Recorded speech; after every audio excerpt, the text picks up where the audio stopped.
కాంగ్రెస్ పార్టీతో నాకు తీవ్రంగా విభేదాలు ఉన్న వేళ,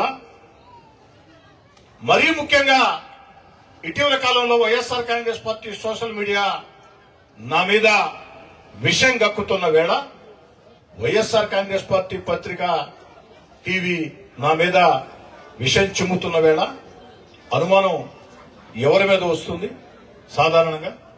కానీ ఇవన్నీ కూడా పోలీస్ విచారణలో తేలాలి.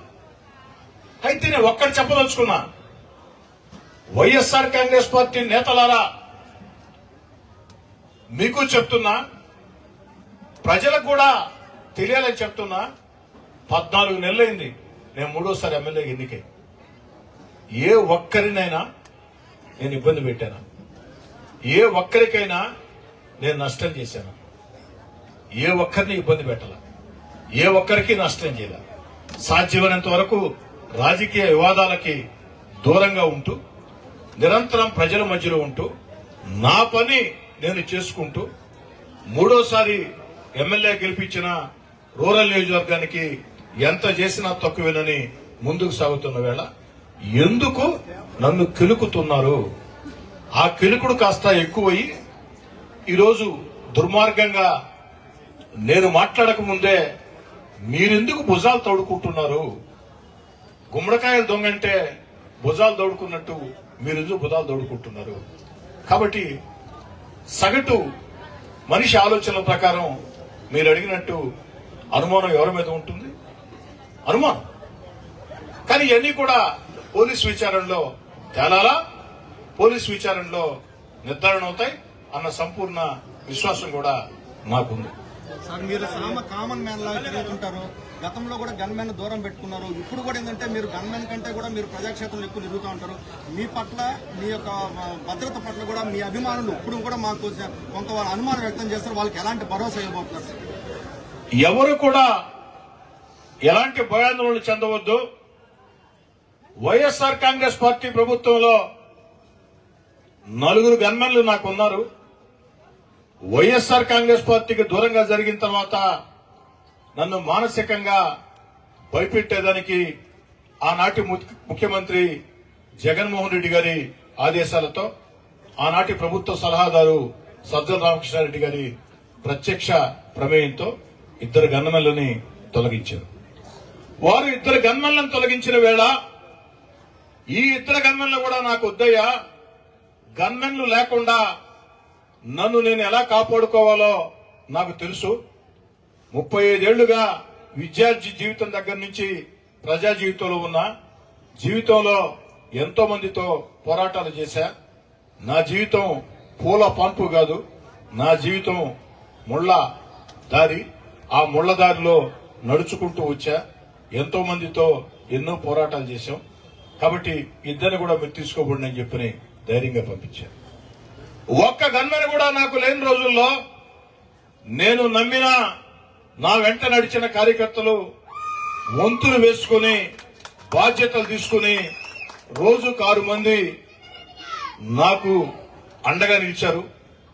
వంతులు వేసుకుని అండగా నిలిచారు. అన్ని జాగ్రత్తలు కూడా తీసుకున్నాం.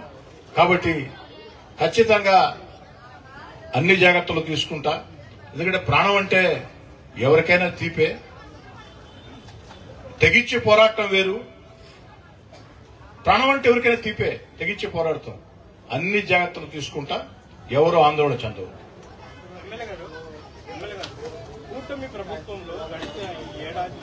ఒకరి మార్చి గ్యాస్ బై ఎవరు ఒకరు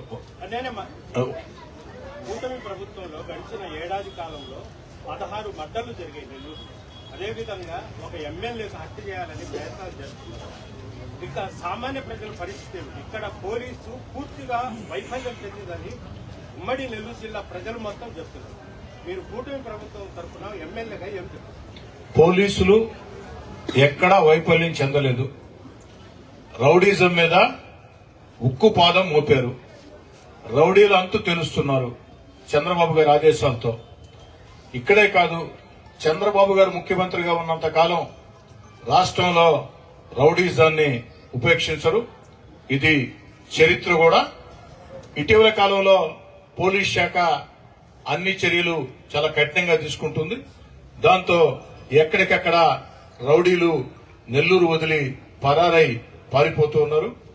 ఒక్కటి మీరు అర్థం చేసుకోండి, ఈ వీడియో బయటికి వచ్చింది అంటే ఈ వీడియోలో ఉన్న వ్యక్తిని ఇప్పటికే పోలీసులు అరెస్ట్ చేశారంటే అంటే వేరే నేర సంఘటనలో కాబట్టి పోలీసులు కఠినంగా వ్యవహరించబట్టే, పోలీసులు ఉక్కుపాదం మోపబట్టే ఖచ్చితంగా ఇది సాధ్యం.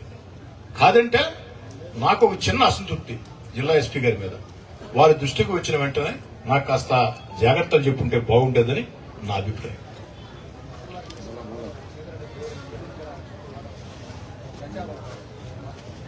మంత్రివర్గ విస్తరణలో కోటమిరెడ్డి శ్రీధర్రెడ్డి పేరుంది, అందుకే చుట్టూ వివాదాలు ఉన్నాయంటే దానికి నా కాడ సమాధానం లేదు. ఏమున్నాయి వివాదాలు?